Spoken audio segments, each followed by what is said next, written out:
Hi student, एक बार फिर हम हाजिर हैं क्लास 10th के साइंस के फिजिक्स का कुछ महत्वपूर्ण ऑब्जेक्टिव को लेकर। ये चैप्टर है प्रकाश का परावर्तन तथा अपवर्तन। एक पार्ट इसका हो चुका है, हम लोग अब दूसरे पार्ट को पढ़ते हैं। तो बिना समय गवाए करते हैं स्टार्ट। आज का हमारा पहला क्वेश्चन है, किसी दर्पण में से आप चाहें कितनी ही दूरी पर खड़े हों, आपका प्रतिबिंब सदैव सीधा प्रतीत होता है। संभवतः दर्पण है। हमारे पास चार दर्पण दिया हुआ है, केवल समतल या तो समतल उत्तल, केवल उत्तल या फिर केवल अवतल। हमारे पास चार ऑप्शन है। तो हम लोग देखते हैं, एक तो इसमें हमेशा क्या होता है कि प्रतिबिंब जो है वो सीधा बनता है, वस्तु से छोटा और काल्पनिक बनता है, लेकिन वस्तु का जो प्रतिबिंब है वो हमेशा सीधा बनता है। दूसरा हमारा जो दर्पण है वो है समतल, यानी समतल में भी हमेशा प्रतिबिंब कैसा बनता है, सीधा बनता है। तो हमारा जो आंसर होगा वो कौन सा हो जाएगा, या तो समतल या फिर उत्तल।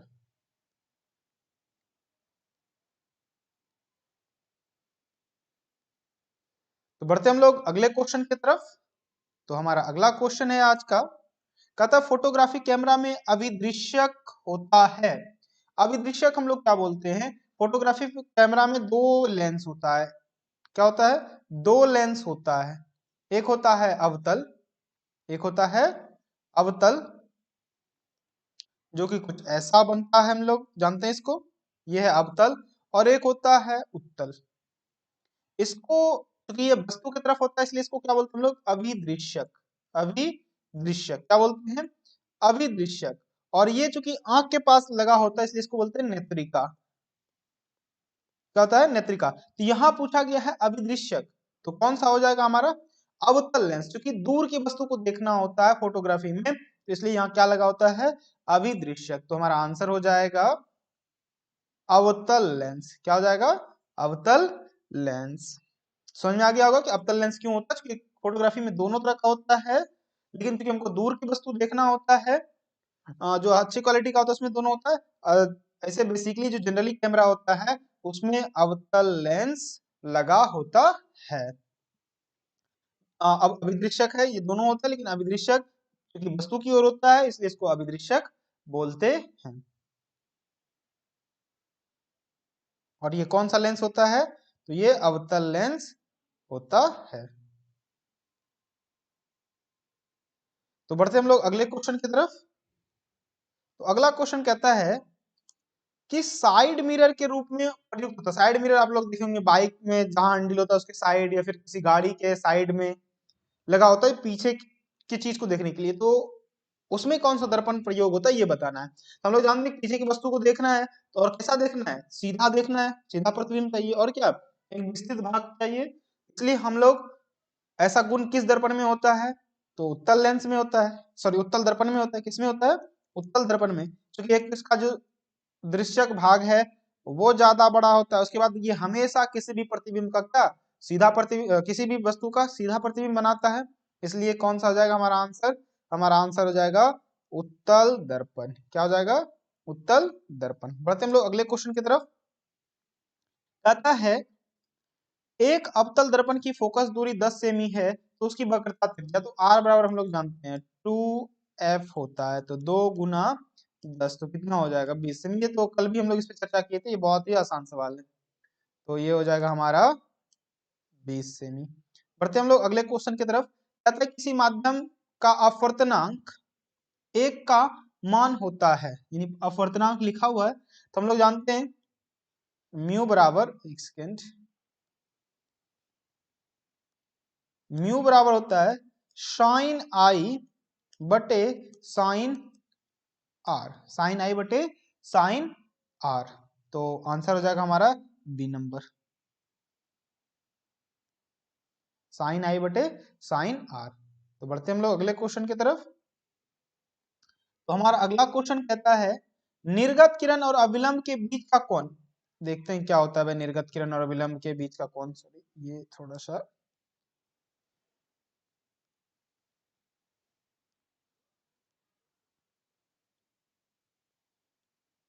ये कोई आयताकार कांच की सिल्ली है और एक निर्गत किरण है और दूसरा जो है कि इसके समांतर बिल्कुल ये एक और किरण है, यानी ऐसे होता है, यानी इसके बीच का जो लंबिक दूरी है, इसके बीच का जो लंबिक दूरी है उसी को हम लोग क्या बोलते हैं, निर्गत किरण और अभिलंब के बीच का कोण। तो क्या बोलेंगे हम लोग, निर्गत कोण बोलेंगे। क्या बोलेंगे, निर्गत कोण। जैसे मान लेते हैं हम लोग इसको ऐसे बोलते, अभिलंब बोलते, तो ये जो कोण होता है ये क्या होता है, निर्गत कोण होता है। तो क्या हो जाएगा इसका आंसर, निर्गत कोण होगा। क्योंकि प्रावर्तन तो बिल्कुल नहीं होगा, आपतन बिल्कुल नहीं होगा, आने वाले को कहते हैं, और इनमें से कोई नहीं, यहाँ कौन सा होगा, निर्गत कोण होगा। बढ़ते हम लोग अगले क्वेश्चन की तरफ। तो हमारा आज का अगला क्वेश्चन है, कहता अवतल लेंस का आवर्धन क्षमता, लेंस पूछा गया है, तो आवर्धन क्षमता m बराबर होता है v by U, v by U. क्या हो जाए, v बाय यू। लेकिन यही यदि हमको पूछता कि दर्पण का, तब m बराबर माइनस v बाय यू होता, लेकिन यहाँ पूछा क्या कि हमको लेंस का, तो क्या होगा, v बाय यू।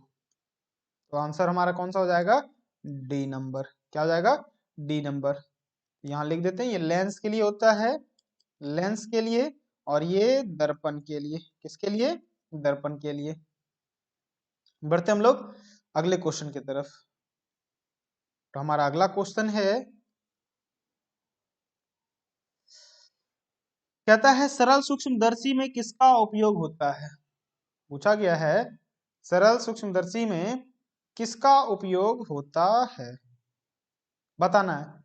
सरल सूक्ष्मदर्शी, तो सरल सूक्ष्मदर्शी से हम वस्तु को बड़ा करके देखते हैं, तो ऑब्वियसली इसमें क्या होगा, लेंस का प्रयोग होगा। लेंस कौन सा होगा, तो उत्तल लेंस होगा। कौन सा होगा, उत्तल लेंस होगा। आप लोग देखे होंगे इस टाइप का जो होता है बना हुआ,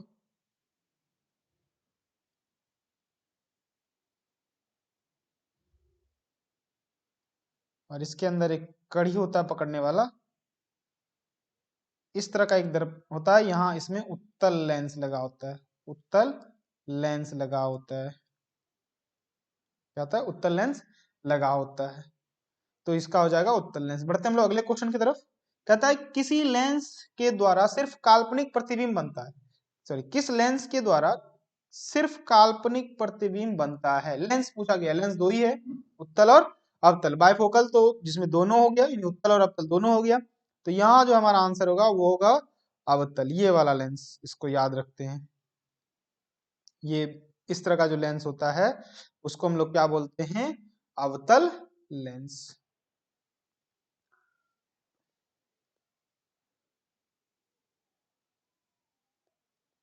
अवतल लेंस।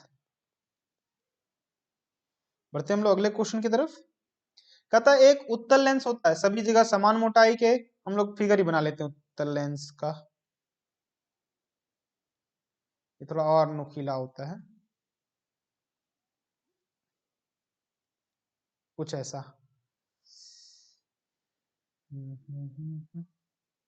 इसको मिटाने के लिए भी तो,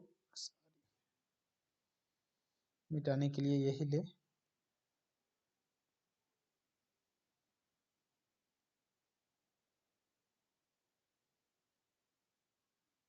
शायद इससे नहीं मिटेगा। तो इतना समझना है कि ये जो होता है लेंस इस टाइप का, इस टाइप का जो होता है, ये लेंस कैसा है, उत्तल लेंस है। क्या है, उत्तल लेंस है। अच्छा, उत्तल लेंस है तो देखिए किनारा क्या है, पतला है, बीच क्या है, मोटा है। तो क्या होगा उत्तल लेंस का, बीच की अपेक्षा किनारा मोटा, नहीं सभी जगह एक समान नहीं, किनारे की अपेक्षा बीच मोटा। तो कौन सा आंसर हो जाएगा, किनारे की अपेक्षा बीच मोटा। बढ़ते हम लोग अगले क्वेश्चन की तरफ।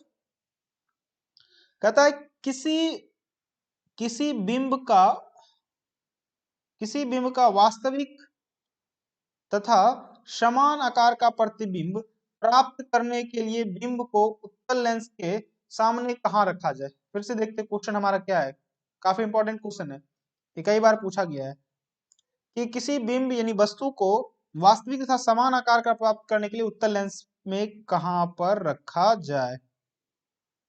ये है मान लेते हैं, थोड़ा सा अच्छा से नहीं बना।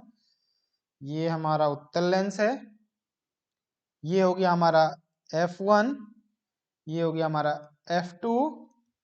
इसको और बढ़ा देंगे इधर तो हो जाएगा 2F1 और इधर हो जाएगा 2F2। तो यदि कोई वस्तु यहाँ 2F1 पर रहता है तो इसका जो प्रतिबिंब है वो कहाँ बनता है, बिल्कुल F से होते हुए यहाँ 2F1 पर कटता है। कहाँ कटता है, 2F1 पर। ऐसे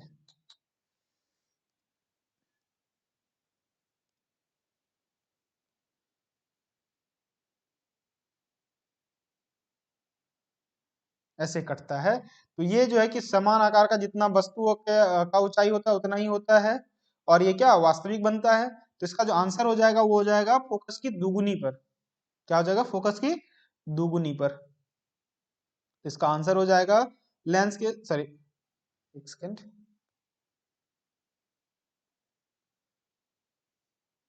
इसका जो आंसर होगा वो होगा फोकस की दुगुनी पर। क्या हो जाएगा, फोकस की दुगुनी पर।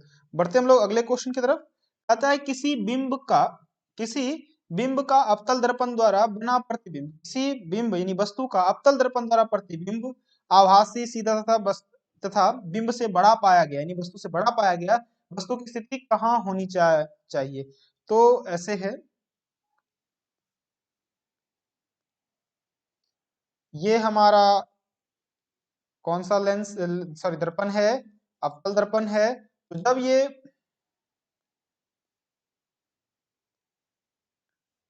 जब ये फोकस और ध्रुव के बीच में होता है तब इसका कुछ ऐसा बनता है।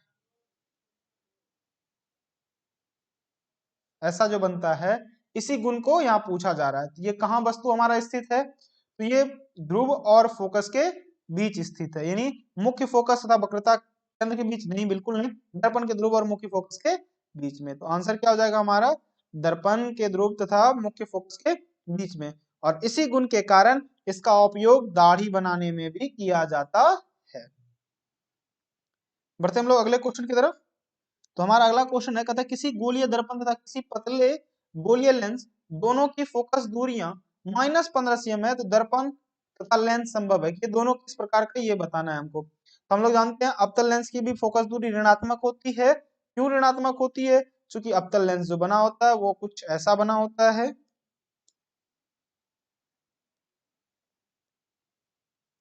कुछ ऐसा बना होता है, यानी इसका जो वक्रता, सॉरी फोकस है वो किधर होता है, बाईं ओर होता है, इसलिए इसको ऋणात्मक होता है। और दूसरा अवतल है तो इसका जो भी है ऐसे हुआ रहता है, यहाँ से आती है फोकस ऐसे निकल जाती है, ऐसे निकलती है, लेकिन वास्तव में ये इधर आती हुई प्रतीत होती है। तो ये भी बाएं साइड है, इसलिए जो इसका आंसर हो जाएगा वो हो जाएगा दर्पण अवतल तथा लेंस उत्तल नहीं, बिल्कुल नहीं, दर्पण उत्तल तथा लेंस अवतल नहीं, दोनों ही क्या होगा, अवतल होगा। दोनों ही क्या होगा, अवतल होगा। बढ़ते हम लोग अगले क्वेश्चन की तरफ। प्रावर्तन के नियम से निर्धारित होती है, प्रावर्तन अपतन कोण बराबर प्रावर्तन कोण, प्रावर्तन कोण बराबर अपवर्तन कोण, और आपतन कोण बराबर विचलन कोण। ये तो बिल्कुल नहीं होगा, क्या होगा, आपतन कोण बराबर प्रावर्तन कोण। क्या हो जाएगा, आपतन कोण बराबर प्रावर्तन कोण। एक बार ड्रॉ करके देखते हैं फिगर हम लोग। ये ऐसे हुआ आपतित किरण, ये हुआ प्रावर्तित किरण, ये क्या हुआ, प्रावर्तित किरण, और बीच में यदि हम लंब डालें तो ये दोनों जो एंगल होता है ये बराबर होता है। तो इसको बोलते हैं आई और इसको बोलते हैं आर, यानी इन आपतन कोण बराबर प्रावर्तन कोण। बढ़ते हम लोग अगले क्वेश्चन की तरफ। तो आज का अगला क्वेश्चन कहता है सर्च लाइट में परावर्तक सतह होता है, तो इसमें हो जाएगा हमारा आंसर अवतल दर्पण। क्यों, तो अवतल दर्पण जो है, एक सेकेंड, अवतल दर्पण का जो फोकस होता है वो क्या होता है, अभिसारी टाइप का होता है। अभिसारी मतलब फोकस को समानांतर गति देता है, यानी समानांतर कर देता है। यदि बहुत सारा फोकस आ रहा हो, बहुत सारा बल्ब यहाँ रे आ रहा हो, वो सबको क्या करता है, एक बिंदु पर लाने की कोशिश करता है। तो सर्च लाइट में इसी गुण का उपयोग किया जाता है, और आंसर क्या हो जाएगा हमारा, अवतल। क्या हो जाएगा, अवतल, यानी विभिन्न तरह से भी हो, कहीं से भी आ रहा हो तो उसको एक सीधे में डालने की कोशिश करता है, एक सीध में डालने की कोशिश करता है। तो ये क्या कहलाएगा, अवतल, कौन सा होगा? अवतल होगा। इसको इरेज कर देते हैं।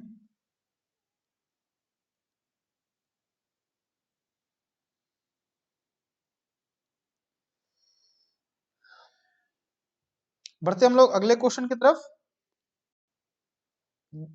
देखते हैं इसका, दीजिए जवाब क्या होगा।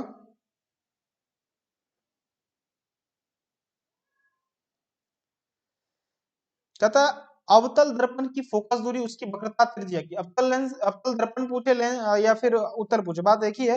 फोकस दूरी की, फोकस दूरी वक्रता त्रिज्या की क्या होती है? आधी होती है। यहाँ पूछा गया क्या हमसे? पूछा गया फोकस दूरी इसकी वक्रता त्रिज्या की क्या होगी? आधी होगी। तो आंसर क्या हो जाएगा? आधी। बढ़ते हम लोग अगले क्वेश्चन की तरफ। हमारा आज का अगला क्वेश्चन है, मतलब प्रकाश की किरण गमन करती है सीधी रेखा में, टेढ़ी रेखा में, सीधी रेखा में, टेढ़ी रेखा में, किसी भी दिशा में, इनमें से कोई नहीं। तो प्रकाश की किरण जो गमन करती है वो किसमें करती है? सीधी रेखा में। किसमें? सीधी रेखा में। बढ़ते हम लोग अगले क्वेश्चन की तरफ। कहता है लेंस की मुख्य फोकस की संख्या कितनी होती है? लेंस की मुख्य फोकस की संख्या 2 होती है। इसको याद रखेंगे। इसको ऐसे बोलते हैं प्रथम मुख्य फोकस तथा द्वितीय मुख्य फोकस, इसलिए लिखते हैं हम लोग F1 और F2। जब प्रकाश की एक किरण एक माध्यम से दूसरे माध्यम में जाती है तो वो अपने पथ में विचलित हो जाती है, इसे कहते हैं, इसको हम लोग प्रकाश का अपवर्तन करते हैं। ये पूरा पूरा परिभाषा ही है। तो ये इसका आंसर हो जाएगा प्रकाश का अपवर्तन। जब प्रकाश की किरण एक माध्यम से दूसरे माध्यम में जाती है, वो अपने पूर्व के जो पथ होता है, रास्ता, उसमें बदलाव करती है। उस घटना को हम लोग क्या कहते हैं? प्रकाश का अपवर्तन। अगला बढ़ते हम लोग। कहता है प्रकाश की एक किरण जब विरल से सघन माध्यम में जाती है, देखते हैं हम लोग, विरल से सघन माध्यम यानी ऐसा, ये मान लेते हैं विरल है, तो ये सघन माध्यम में आ रही है, तो क्या होती है? अविलंब की ओर मुड़ जाती है। क्या होती है? अविलंब की ओर मुड़ जाती है। तो ये हो जाएगा अविलंब की ओर मुड़ जाती है। बढ़ते हम लोग अगले क्वेश्चन की तरफ। कहता है जब प्रकाश किरण एक माध्यम से दूसरे माध्यम को अलग करने वाली सतह पर लंबवत पड़ती है तो वह बिना मुड़े सीधे निकल जाती है। क्या होती है? बिना मुड़े सीधे निकल जाती है। मान लेते हैं ये कोई सतह है और इस पर कोई लंबवत पड़ रही है, तो वो क्या होगा? धीरे धीरे सीधे निकल जाएगी ना। क्या होगा? सीधे निकल जाएगी। तो बिना मुड़े, क्या अविलंब हाँ, बिना मुड़े सीधे निकल जाएगी। ये इसका आंसर हो जाएगा। पानी से भरी बाल्टी की गहराई कम मालूम पड़ने का कारण, तो इसका कारण है प्रकाश का अपवर्तन। क्या है? प्रकाश का अपवर्तन। देख लेते हैं एक बार कैसे। मान लेते हैं ये कोई क्या है? बाल्टी है। ये क्या है? बाल्टी है। थोड़ा राइटिंग पैड पे लिखने में थोड़ी मुश्किल होती है। ये कोई बाल्टी है और यहाँ क्या है? पानी भरा हुआ है, पानी भरा हुआ है। यहाँ सिक्का रखा हुआ है। ये वास्तव में प्रकाश ऐसे आती है और यहाँ जब घुसती है पानी में तो वो सीधा ऐसे मुड़ती है सिक्के की तरफ, लेकिन हमको वास्तव में दिखता यहाँ है। तो यही सिक्का हमको यहाँ दिख रहा है, तो लग नहीं रहा है कि ये इससे उठा हुआ है। इसलिए ये कम महसूस, गहराई महसूस होती है, पानी से भरी बाल्टी हो या उसमें रखा सिक्का हो। और इस सब कारणों के लिए कौन जिम्मेदार है? तो प्रकाश का अपवर्तन। बढ़ते हम लोग अगले घटना के, अगले क्वेश्चन की तरफ। कहता है अगला क्वेश्चन क्या है? कहता है जब प्रकाश एक माध्यम से दूसरे माध्यम में जाता है, जब प्रकाश एक माध्यम से दूसरे माध्यम में जाता है तब अपवर्तन होता है। क्या होता है? अपवर्तन होता है। वो बताना है कि कारण क्या है, उसका अपवर्तन का क्या है। जब प्रकाश की चाल में परिवर्तन होने के कारण, प्रकाश के चाल में परिवर्तन नहीं होने के कारण, प्रकाश के रंग में परिवर्तन होने के कारण, इसमें से कोई नहीं। ये जो घटना होती है वो प्रकाश की चाल में परिवर्तन के कारण होती है, रंग में तो कोई बदलाव नहीं होता है। बढ़ते हम लोग अगले क्वेश्चन की तरफ।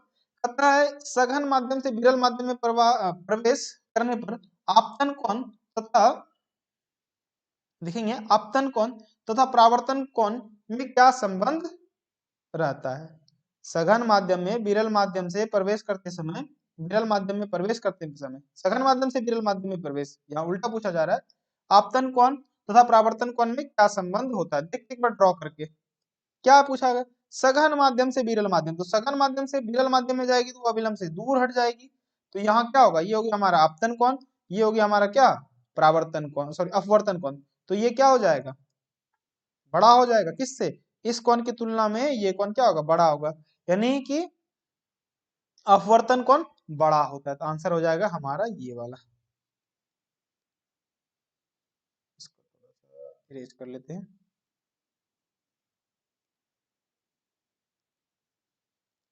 तो हमारा आंसर हो जाएगा नंबर सी। अगला बढ़ते हैं और ये लास्ट क्वेश्चन है आज का। कहता है कि जब प्रकाश किरण हवा से कांच के प्रिज्म की सतह की ओर प्रवेश करती है तो दूसरे अपवर्तन सतह से होकर बाहर निकलती है और वह मुड़ जाती है। तो आप लोग ऐसे देखे होंगे बॉक्स बुक में भी ऐसे।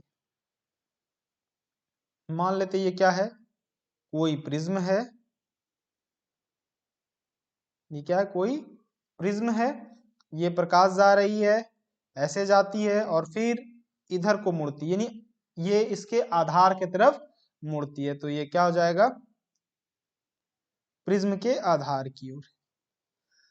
तो इसका आंसर क्या हो जाएगा, ऑप्शन नंबर बी।